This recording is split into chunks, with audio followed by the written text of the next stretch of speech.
be the second priority also. It has to be the first priority. They might have thought of it. Small progress is still a progress. Everything would go wrong. And it did go wrong.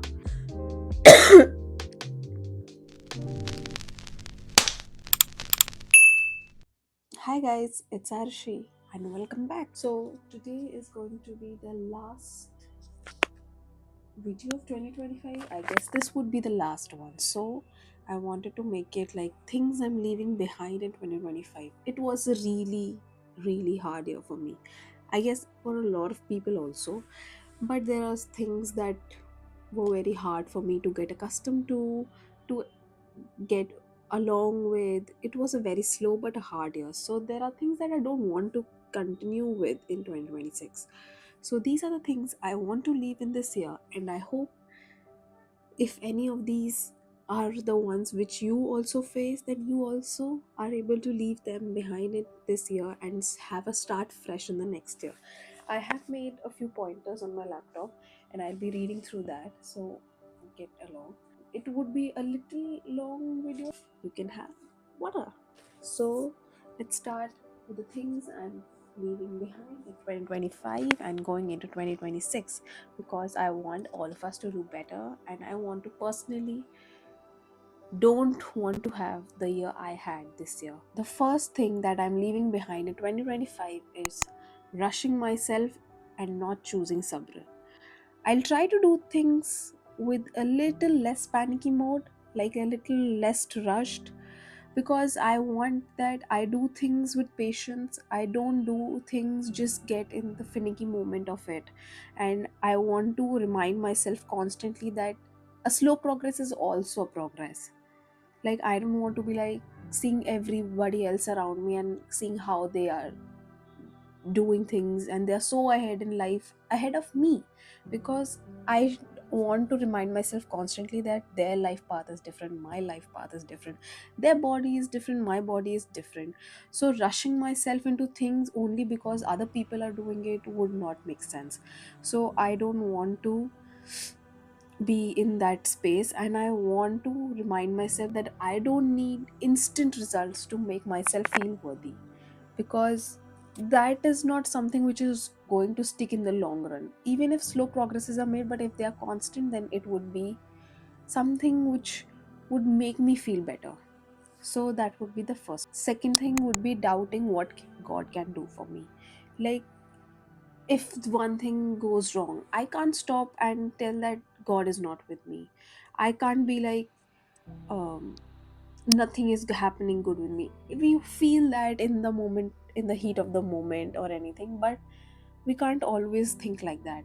Like, what's meant for me will come to me. Like, nobody's going to take it, nobody has the right to take it. I need to believe that delays don't mean never, they just mean not, it's not the right time. God will give it to you when you need it, but for that I would need to work hard. But I can't be like, God is giving to him, God is giving to her, but God is doing nothing for me. I can't doubt God, because whenever I did this year, I was really heartbroken. And when I got things done, I was like, yeah, that is why this thing didn't work out. So I need to remove that doubtfulness of myself towards God and start believing that he is doing what he wants for me, and I have to just do what I need to do without doubting what they have in mind. The third pointer would be consuming content that drains me. This is something which I did a lot. Like, I doom scrolled like crazy for months this year because I was ill and I was not able to do anything else. So, just seeing content on a daily basis which didn't connect with me, didn't, even if I was seeing content of different areas, different regions, which was just looking at it and going by it was just wasting my time and it was not adding anything else. Instead, if I had watched something which was of my interest, it would have felt a lot more good. It would be simple as that. If someone's page is not inspiring me, then I am not following it. And if it doesn't make me feel good, I am just unfollowing them, or better, muting them.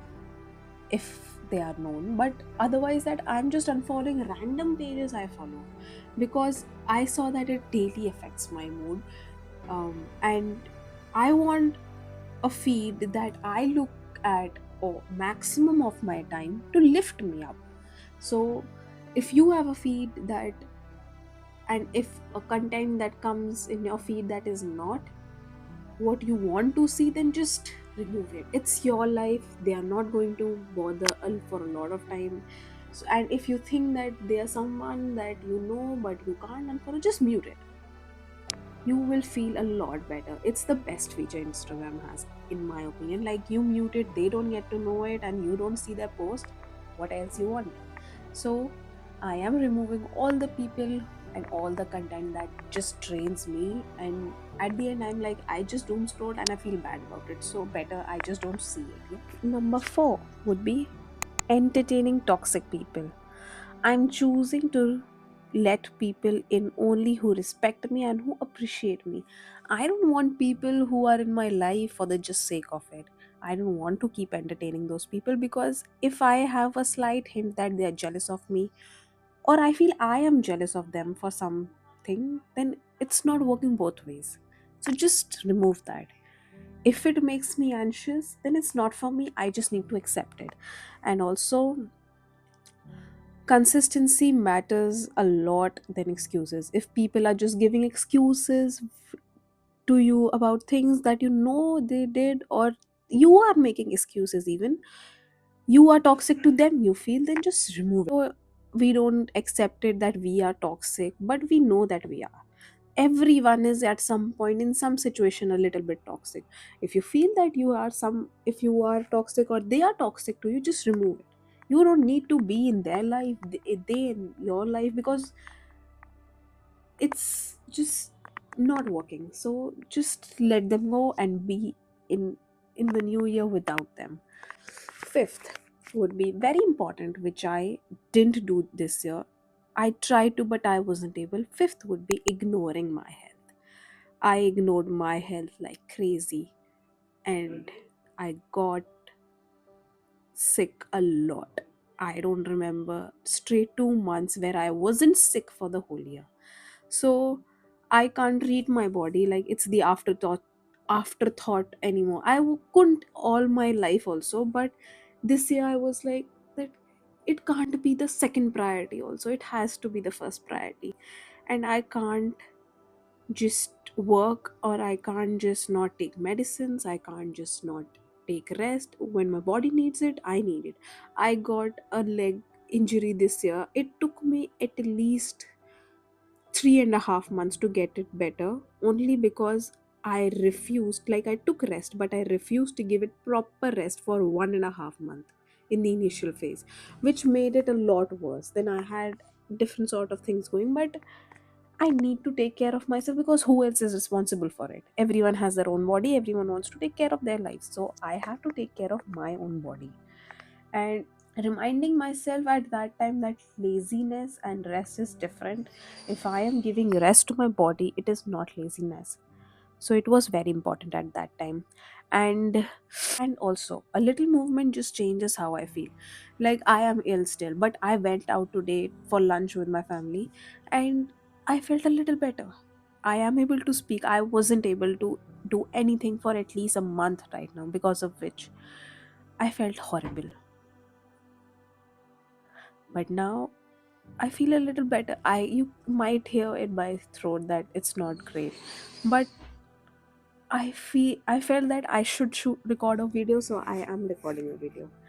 So a little movement does change of how you feel. So ignoring your health is not the way to go. Your health is your first priority. Your body is your temple, and you have to worship it, and you have to keep it clean. You have to keep it sturdy. You have to not ignore it. Sixth, living without a routine. I am always a person who is considered into the type A category. Like, I am not someone who does things spontaneously. I need a structure in my life. And when I was resting, my routine was gone. I didn't know what it was. And if I don't have a routine, I just can't function because I'm just laying around and I feel bad about it constantly. So I am tired of that chaos. I need a good structure to feel grounded all the time because it gives me clarity. I know what I'm supposed to do when, and if I'm resting, then I know that it is the time to rest, then I feel much, much better about it. And also, the day I wake up early is the day I feel like I achieved everything. Like, if I do nothing also extraordinary, I still feel, wow, I woke up early. I did a lot of things. I can do a lot of things. Waking up early just gives my mind that, yes, this day is going to be mine. And that's the great feeling if you are going to wake up with. So, a great morning routine and waking up early is the way to go. And I am going to take it to 2026 because that's the way. Because I feel that I am ahead of everyone around my age at that time. I am the one who got a lot of things done before people are just waking up. So, living with a routine is the way to go. Seventh would be holding on to clutter in my space and mind. I did hold a lot of clutter in my mind and in my space this year, and I want to make energy and I want to make room for some lighter energy into my life. Like, I can't just hold on to things all the time. If it doesn't serve me anymore, it has to go, it needs to go. Everything just comes and goes, and when their purpose ends, they have to go. That's the motto you have to live by every time. And also, keeping things clean. This moment, it is, I know some people like to keep just things and throw around things, but the moment you get to declutter it, and the moment there's a clean space, you feel like it's so much, you feel like you're breathing better even. Like, I feel that I'm breathing better even. So a clean space does calms me down. So I want to make a room for that. Eighth would be giving people endless benefit of doubt. I gave a lot of people, like a lot of people, a lot of benefit of doubt this year, and I'm very, very sad about it. Like, I shouldn't have. They didn't deserve it, to be very honest. Like, just saying that, oh, maybe this is why they couldn't, or maybe this is why they might have thought of it, but maybe because of this they couldn't, because of that they couldn't, they will do it in the later. Shayad ye shayad wo, that's rubbish. Like, and now I've just started asking, would I do that in that scenario? I know that it's difficult in this sometimes, but every time if a person repeats a mistake thrice, I can't give them more chances. Like, second is also not something that it is very compulsory of me to give to them, but if I'm giving three chances and you are important to me, then please value it. And otherwise, after that, I'm not giving the benefit of, I have communicated it enough. You need to comprehend it enough to not do it again. So I am going to stop giving people benefit of doubt that easily. I am done explaining people's behavior for them. Like, grow up. And I need to learn. Like, I have, but I am not able to, still trying to, like, I am not. Patterns are louder than words. People say that they do, but if they don't, then they don't. I need to get it into my brain, and also it gives a lot of clarity. So then the ninth would be piling up my emotions. I want to be honest with how I feel and stop pretending that I'm just fine. I want to let things out, just not keep it in myself, because I keep it in myself for months and months and months, and then one day if someone speaks a little bit also about it, I cry about it. That's the most embarrassing thing that I could do, you could do to yourself also. So I need to understand that feeling things doesn't make me weak. I can just say it to their faces. I have felt it, I can say it. If they care about me, they would do something about it. If they don't, then I should just tell myself that I shouldn't feel even those things for that person. They are not worth it. And also, just ignoring them makes it heavier. I kept things for months and months this year, but it is not going forward anymore. I am done piling my emotions. I will work on it. I'm not saying that I would just, it's a switch off button and then I won't stop, I won't feel. But I can try. I have been trying. I have made a little progress on it. So, yeah, I'm not taking it forward in 2026, at least some bit of it. Number 10. Oh, wow, we are on 10. But acting like my wins don't matter. Like, I want to give myself credit, even for the little things that happen. Like, if I am all the time that no, this is not something, this is not much bigger, and I need to work more on this, more on that, then how will I ever know that what has happened if I don't give myself credit for even what has happened, even a small thing? Because I kept showing up, and little steps, small steps, I have managed to get onto that. So I need to stop acting that my wins don't matter. They matter because it's my life, that's my win, even if it's small. And small progress is still a progress. So I need to remember that. And if you also think that उसको तो देखो उसने कितना कर लिया मैंने तो कुछ नहीं किया, no, it's your life, it's your pace. You got a win in something else, they got a win in something else. It's it's like your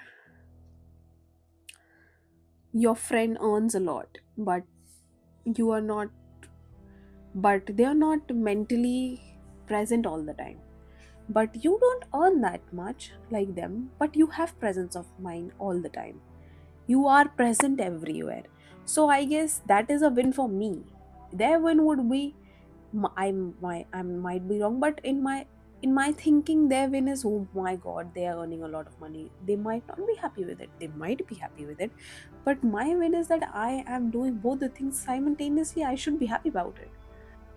11th, working without feeling connected. I have realized that if I feel connected to a work, I do it without any thinking also. Like, I won't feel pressurized about it. I won't feel that why am I doing it? I won't feel like crying. Like, I did some work in the year between, and I felt like crying all the single time because it was a good thing, but I didn't have my heart in it and I didn't feel connected to it one bit. I don't want to do it. So just walk away from it. You can walk away from it. You get into a door, you can get out of a door. It's not like it has been locked. You can get out of it. And I have realized that autopilot mode isn't for me.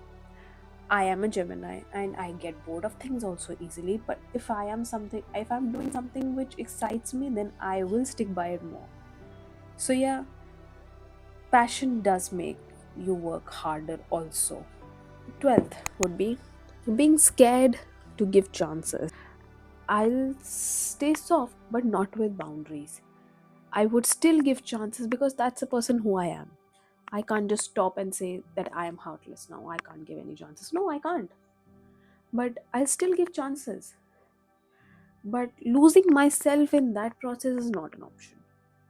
Like, we are talking, and I feel that you are someone who could add a value to my life, then I would still give chances. I said that three chances I would still give, even if it has something that has hurted me, and I would still tell you and give you three chances. But after that, if you don't care to change about it, then I can't do anything about it. So I'll not stop giving chances. I'll not get scared to give chances because in this year I was a lot scared to give chances. I felt like everything would go wrong. And it did go wrong. But when I least expected it, it did go right. So I can't just stop and change exactly who I am. I can evolve, but I can't stop. So I would give chances, but I have a certain boundary set also.